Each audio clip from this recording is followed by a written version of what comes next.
I'm afraid this is the last talk.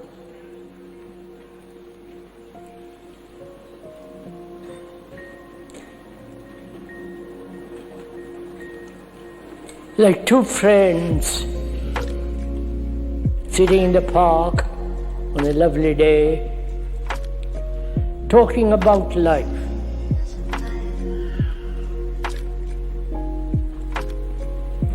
Talking about their problems, investigating seriously the very nature of their existence, and asking themselves seriously why life has become such a great problem. Why, though intellectually we are very sophisticated, yet our daily life is such a grind,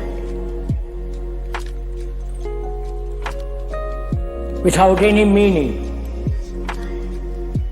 except survival, which again is rather doubtful.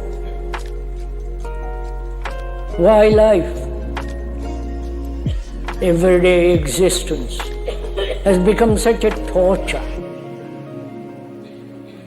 One may go to church, follow some leader politically or religiously, but the daily life is always a turmoil, though there is certain periods occasionally joyful, happy, but there is always a cloud of darkness about our life.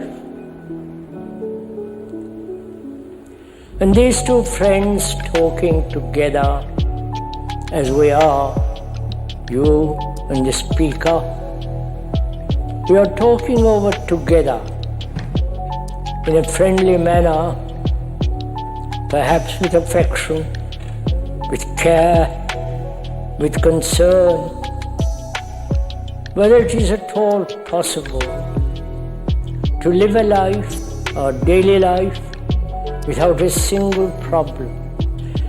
And though we are highly educated, have certain careers, specialized, yet we have these unresolved struggles, pain, suffering, joy, and sometimes a great feeling of not being totally selfish. And together, if we can this morning, go into this question: why human beings live as we do live. Go to the office from 9 o'clock till 5 or 6 for the next 50 years. Or be occupied all the time, not only with our own problems, but also the brain, the mind is constantly occupied. There is never a quietness. There is never peace. There's always this occupation with something or other. And that's our life.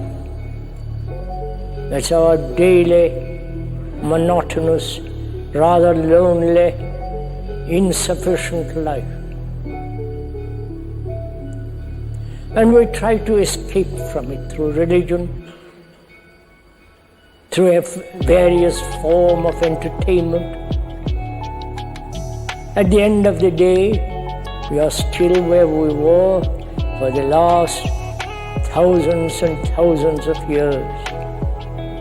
We seem to have changed very little psychologically, inwardly. And our problems increase. And always There is the fear of old age, disease, some accident that will put us out. So this is our existence, from childhood till we die, either voluntarily or involuntarily die. And we don't seem to have been able to solve that problem also, the problem of living and the problem of dying. Especially as one grows older, one remembers all the things that have been, the times of pleasure, the times of pain, the times of sorrow, the times of tears. But always there is this unknown thing called death, of which most of us are frightened. And as two friends sitting on the park on a bench, not in this hall with all this light and so on, which is rather ugly, but sitting on a bench in the park with sunlight,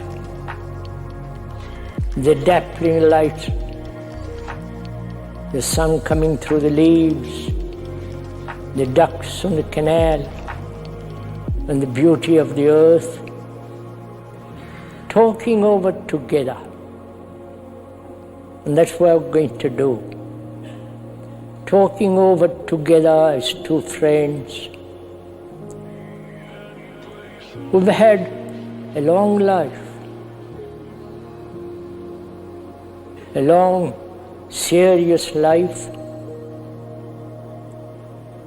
with all the troubles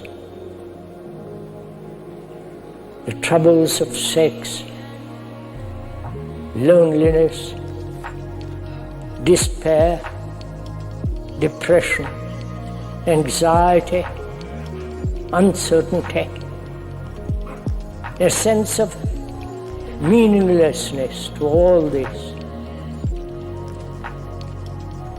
And there is always, at the end of all this, death.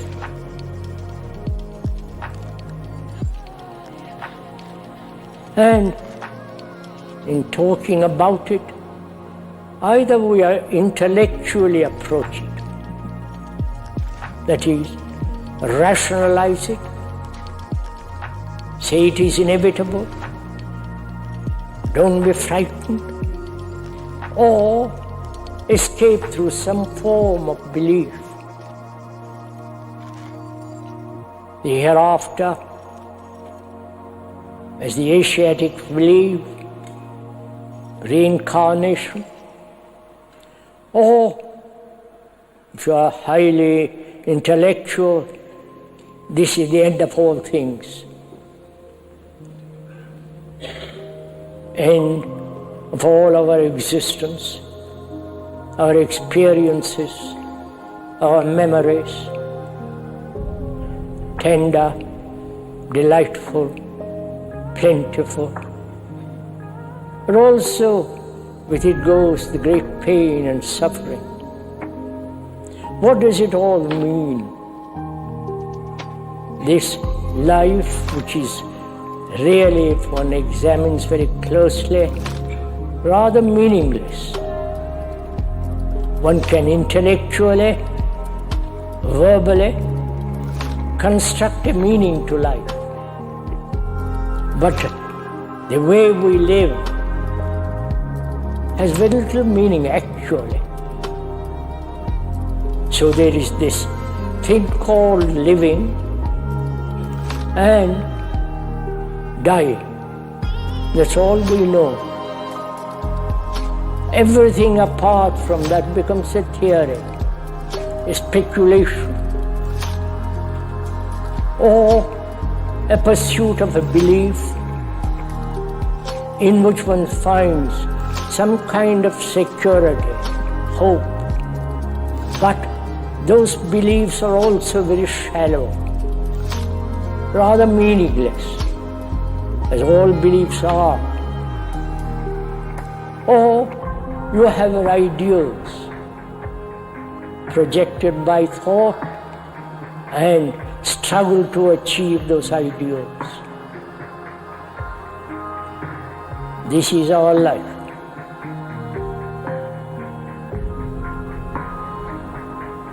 Whether we are very young,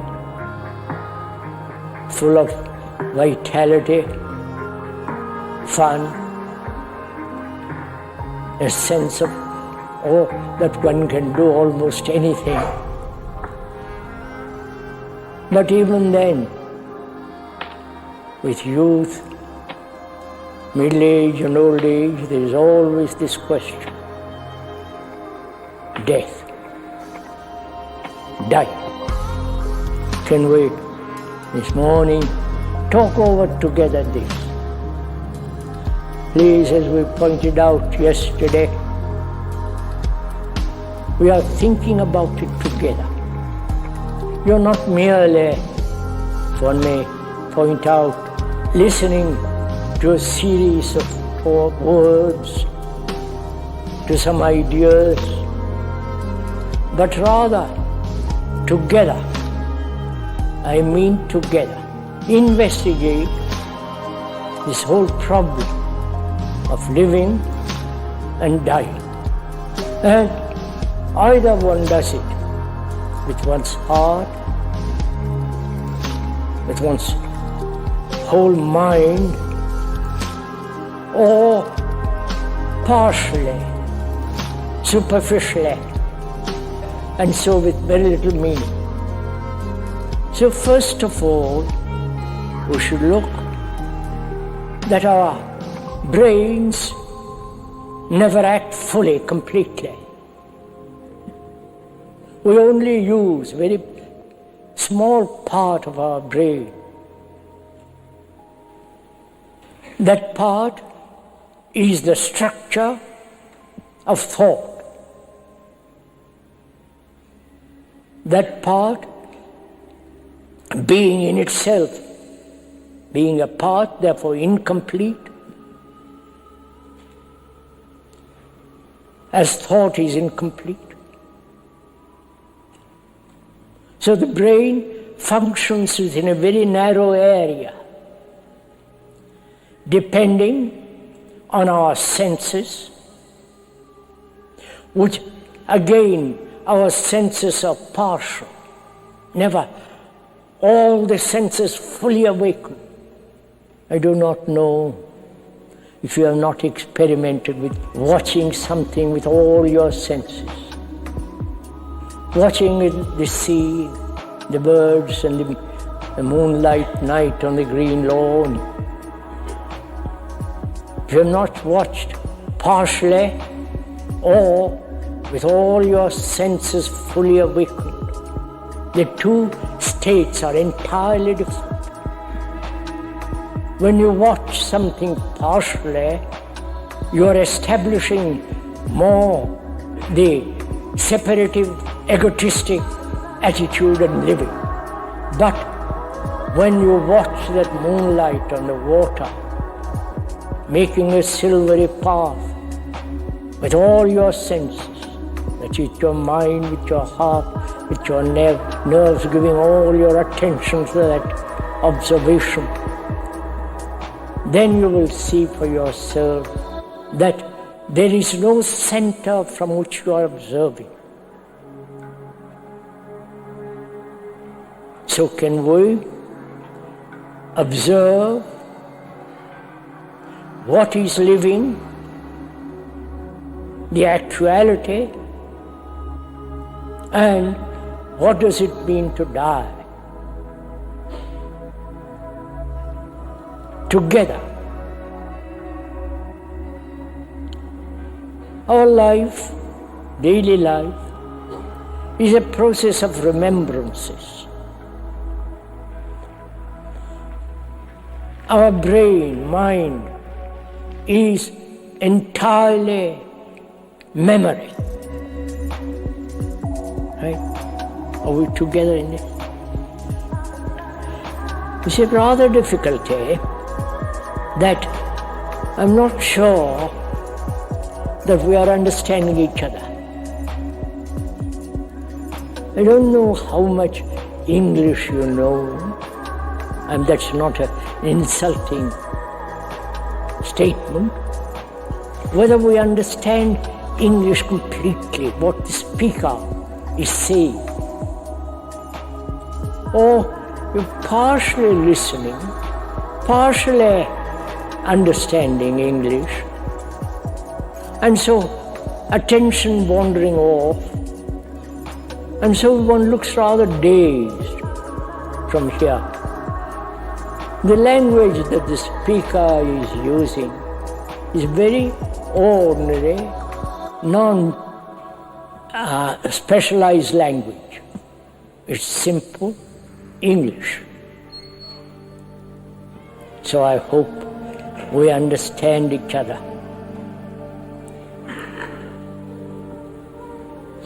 We are saying we, our ego, our personality, our whole structure is entirely put together as memory. We are memory. Right? Please, this is subject to investigation. Don't accept it. Observe it. Listen. The speaker is saying the you, the ego, the me is altogether memory. There is no spot or space in which there is clarity. Or you can believe, hope, have faith that there is something in you which is uncontaminated, which is God, which is a spark of that which is timeless. You can believe all that. But that belief is merely illusory. All beliefs are. But the fact is that our whole existence, we are entirely memory, remembrance. There is no spot or space or inwardly which is not memory. You can investigate this if you have time, perhaps not this morning because we have a lot to cover. But if you are inquiring seriously into yourself, you will see that the me, the ego, is all memory, remembrance. And that's our life. We function, live from memory. And for us, death is the ending of that memory, right? Am I speaking to myself or we're all together in it?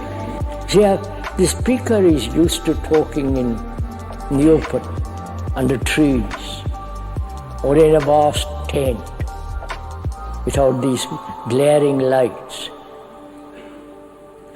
And one can then have an intimate communication with each other. As a matter of fact, there are only you and me talking together. Not all this enormous audience in a vast hall, but you and I, sitting on the banks of a river on a bench, talking over this thing together. And one is saying to the other, we are nothing but memory. And it is to that memory that we are attached. my house, my property, my experience, my relationship, the office I go to, the factory, being able to gather during a certain period of time. I'm all that. And to that, thought is attached. That's what we call living. And this attachment, with all its problems, because when you are attached, there is fear of losing. We are attached because we are lonely, deep, abiding loneliness, which is suffocating, isolating, depressing. And the more we are attached to another, which is again memory, the other is a memory. My wife, my husband, my children are physically different from me. Psychologically, the memory of my wife, I'm attached to that. To the name, to the form. My existence is attached to that memory which I have gathered through all my life. Where there is attachment, I recognize, observe, there is corruption. When I am attached to a belief, hoping in that attachment to that belief there will be certain security, both psychologically as well as physically, that attachment not only prevents further examination, but I am frightened to examine even when I am greatly attached to something, to a person, to an idea, to an experience. So corruption exists where there is an attachment. And one's whole life is a movement within the field of the known. This is obvious. And death means the ending of the known, ending of the physical organism, ending all the memory of which I am. I am nothing but memory. Memory being the known. And I'm frightened to let all that go, which means death. I think that's fairly clear, at least verbally. That is, intellectually, you can accept that. Logically, sanely, that's a fact. So the question is, why human beings throughout the world, though they believe, some of them in the Asiatic world, the rebirth of themselves in next life, the next life being much more dignified, more prosperous, more better house, better position. So those who believe in reincarnation, that is the soul, the ego, the me, which is a bundle of memories, being born next life,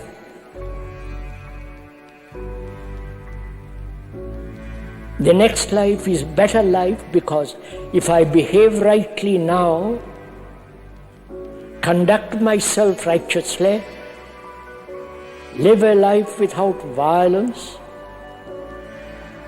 without greed and so on, next life I have a better life, better position.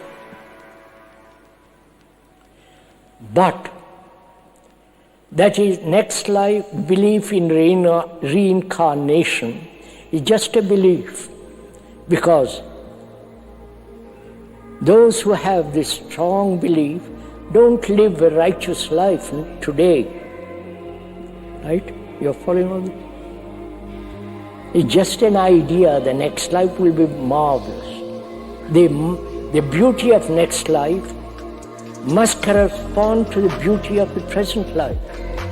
But the present life is so tortuous, so demanding, so complex, we forget the belief and struggle, deceit, hypocrisy, every form of vulgarity and so on. That's one aspect of death, that is believing in something, next life.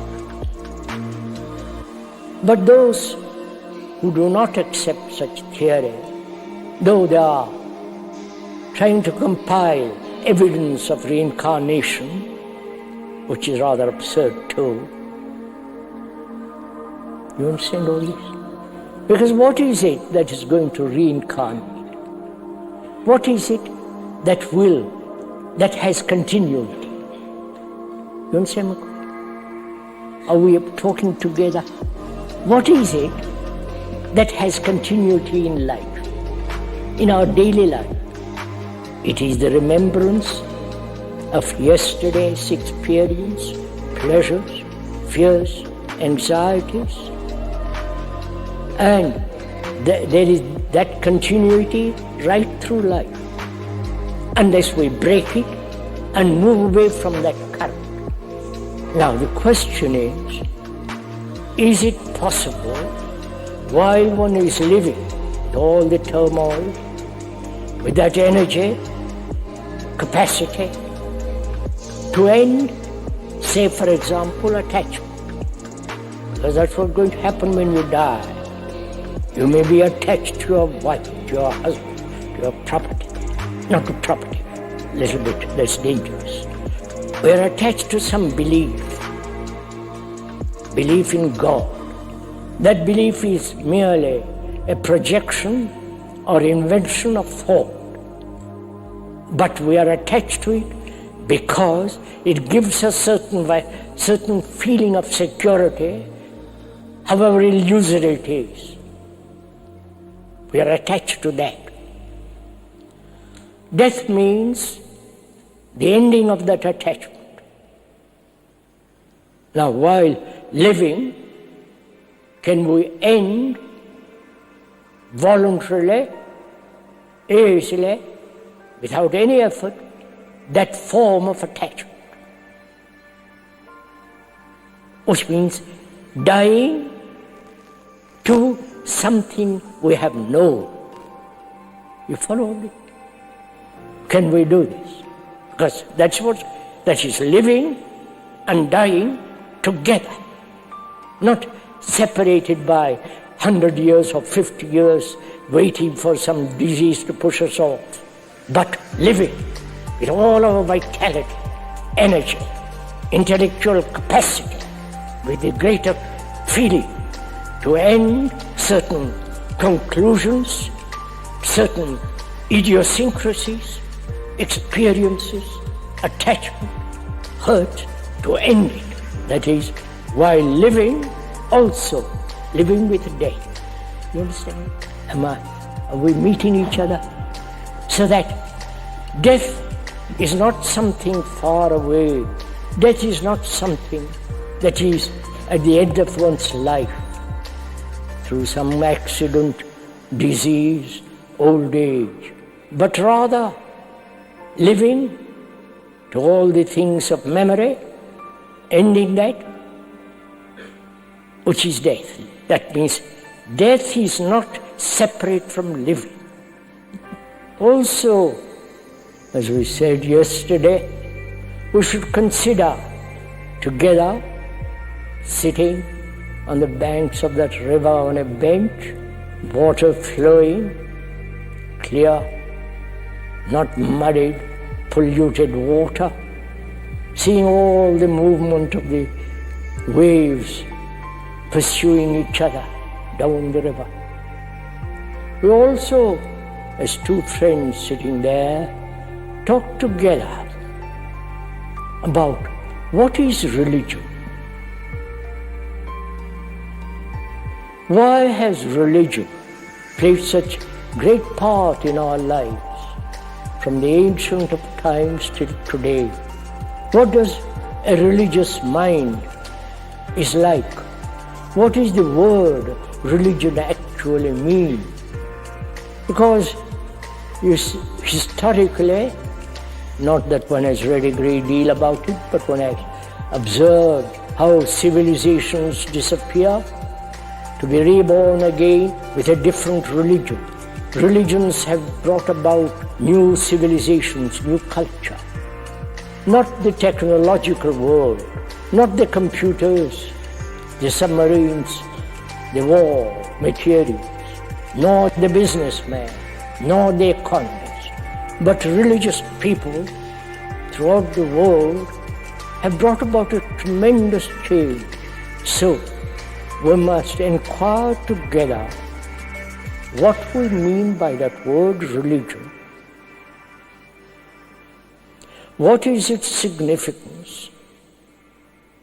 Whether it is mere superstition, illogical, meaningless, or there is something far greater, something much more infinitely beautiful. And to find that, is it not necessary? We are talking over to two friends. Is it not necessary to be free of all the things thought has invented as religion? You understand my question? I want to find out what is the significance of religion? What's the depth of it? What is its end? Because man has always sought something beyond the physical existence. He's always looked, searched, asked, suffered, tortured himself to find out if there's something which is not of time, which is not of thought, which is not belief or faith. And to find that out, one must be absolutely free. Otherwise, if you are anchored to a particular form of belief, that very belief will prevent investigation into what is eternal, if there is such thing as eternity, which is beyond all time, beyond all measure. So one must be free if one is serious in the inquiry into what is religion.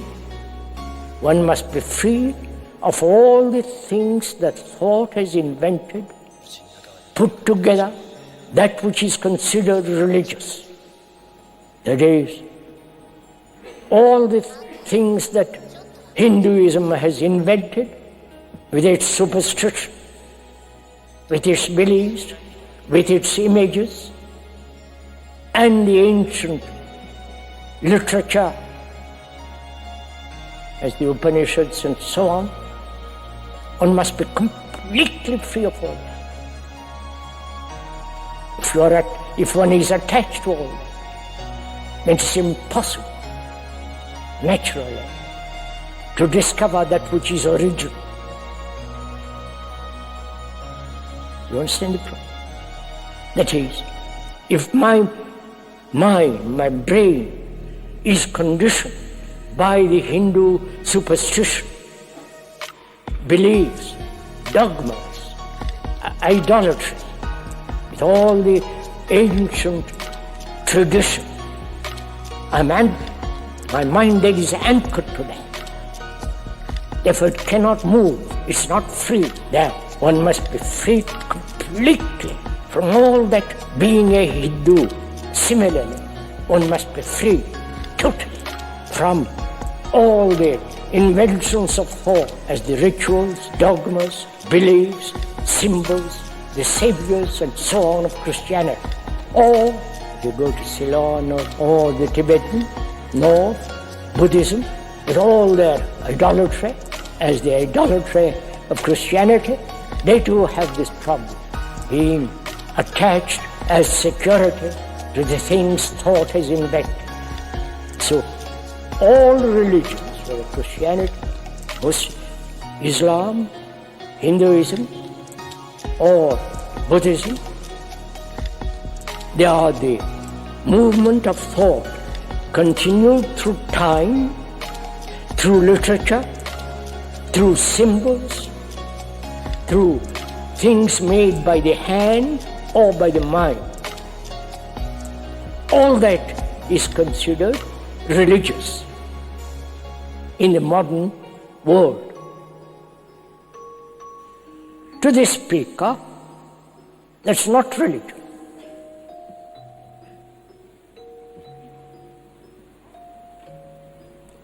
To the speaker, it's a form of illusion, comforting, satisfying, romantic, sentimental, but not actual. Because religion must affect life, the way we live. That is the significance of life. Because then only when there is order, as we talked about yesterday, in our life, order is something that is totally disassociated with a disorder. We live in disorder, that is in conflict, contradiction, say one thing, do another, think one thing, and act another way. That is contradiction. Where there is contradiction, which is division, there must be disorder. And a religious mind is completely without disorder. That's it. That's the foundation of religious life. Not all the nonsense that's going on with the gurus with their idiocies. You know, that's the most extraordinary thing. Many gurus have come to see the speaker. Many of them. Because they think I attack the gurus. You see? They want to persuade me not to attack. They say what you are saying and what you are living is the absolute truth, but not for us. Because we must help those people who are not fully advanced as you are. You see the game that instead? So, one wonders why the Western world, or some of the Western people, go to India, follow these gurus, get initiated, whatever that may mean, put on different robes, and think they're terribly religious. But strip them of their robes, stop them from inquiring into their life. They're just like you and me. So, the idea of going somewhere to find enlightenment, changing your name to some Sanskrit name, seems to strangely absurd and romantic without any reality. But thousands are doing it. It probably is a form of amusement. Without much meaning. The speaker is not attacking. Please, let's understand, we are not attacking anything, we are just observing. Observing the absurdity of the human mind. How easily we are down, how easily we are caught, we are so gullible. So, a religious mind is a very factual mind. It deals with facts. That is, what is facts being, what is actually happening with the world outside and the world inside. The world outside is the expression of what is the world of inside. There is no division between the outer and the inner. That's too long going. So, a religious life is a life of order, diligence, dealing with what is actually actually happening within oneself, without any illusion, so that one leads an orderly, righteous life. When that is established unshakably, then we can begin to inquire what is meditation. Perhaps that word did not exist about 20 years ago, or 30 years ago in the Western world. The Eastern Gurus have brought it over here. There is the Tibetan meditation, Zen meditation, the Hindu meditation, the particular meditation of a particular guru, the meditation of yoga, sitting cross-legged, breathing,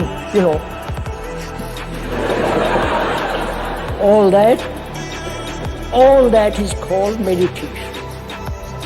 We are not denigrating the people who do all this. We are just pointing out how absurd meditation has become.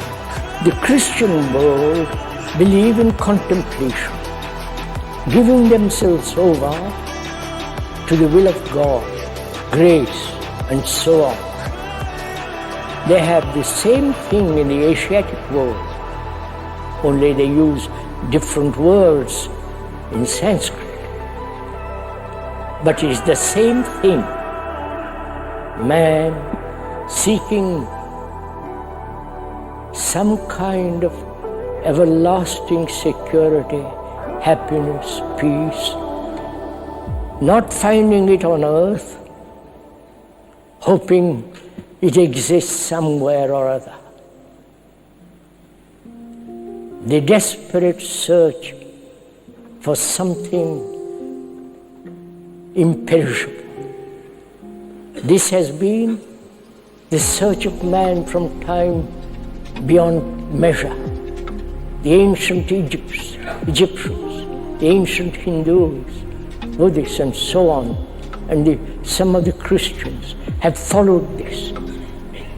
So, to inquire together, to go deeply into what is meditation, and whether there is anything called sacred, holy, not the thing that thought is invented as being holy.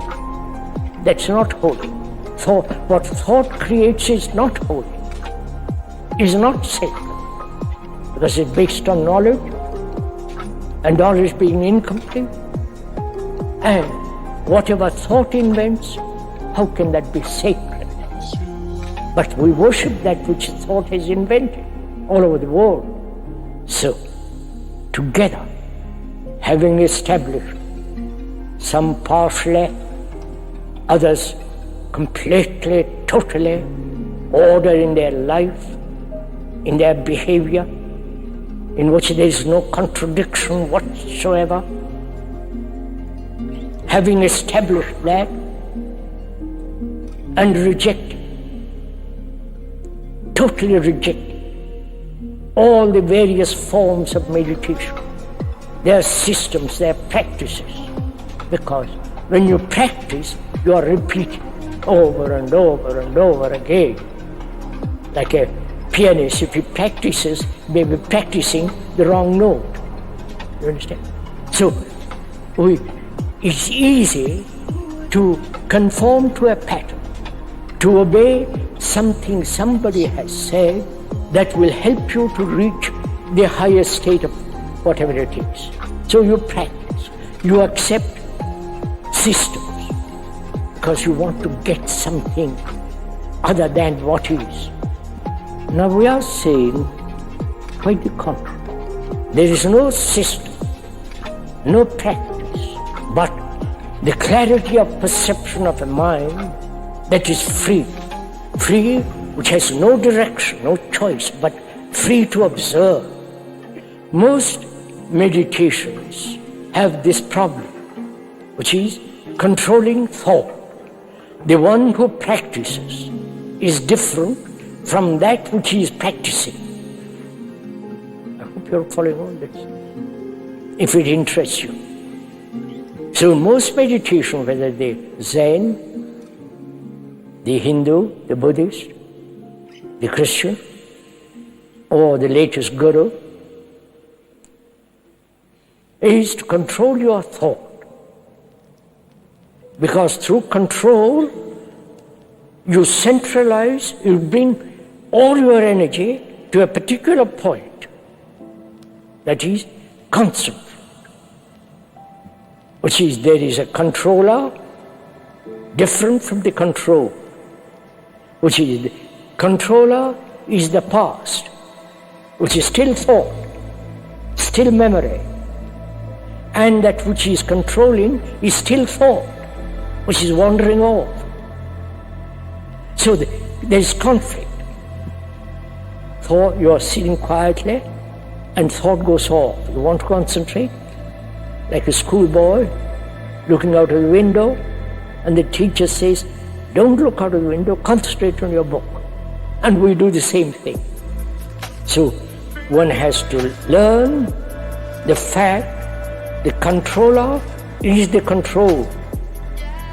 Is that it? Must all this be explained step by step? That is, I'll explain to you. The controller, the thinker, the experiencer,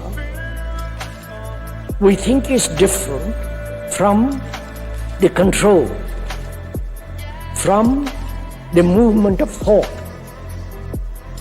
from the experiencer and the experience. We think these two are different movements. But if you observe closely, the thinker is the thought. Thought has made the thinker separate from thought, which then he says, I must control. You follow me? This is so logical, so sane. So when there is the controller, is the control, then you remove totally conflict. Conflict exists only when there is division, right? Between you and the Germans, between the Israel and the Arabs, where there is nationalistic or economic or social division, there must be conflict. So inwardly, where there is the division between the observer, the one who witnesses, the one who experiences, is different from that which is experienced, there must be conflict. And our life is conflict, because we live with this division. But this division is fallacious, is not real. It's become our habit, our culture to control. We never see the controller is the control. Right? You get all this? So, when one realizes that, not verbally, not idealistically, not as a something, an utopian state for which you have to struggle, but to observe it actually in one's life, that the controller is the control. Thought, the thinker is the thought.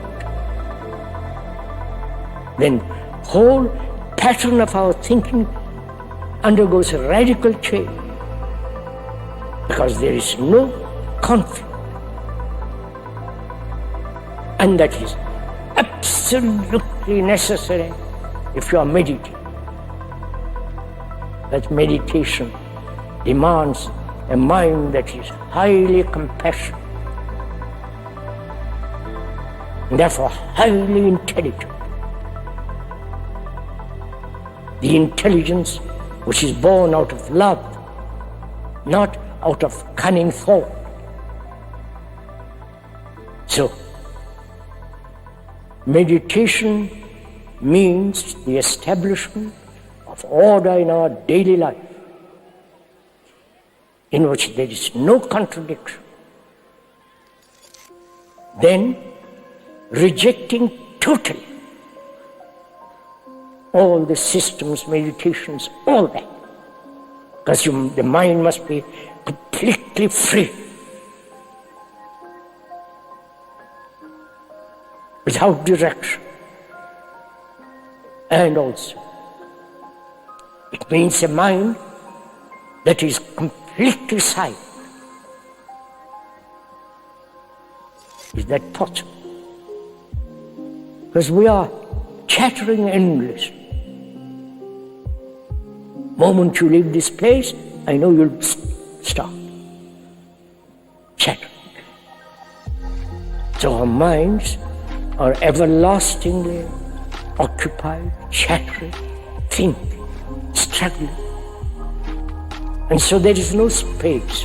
No space is necessary to have silence. But a mind that is practicing, struggling, wanting to be silent is never silent. But when it sees that silence is absolutely necessary, not the silence projected by thought, not the silence between two notes, between two noises, between two walls, but the silence of order.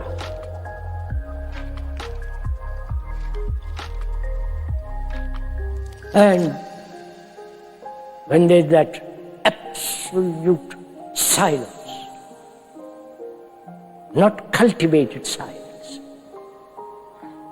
which is what most meditations try to do, cultivate silence. That is, cultivate thought which is never silent.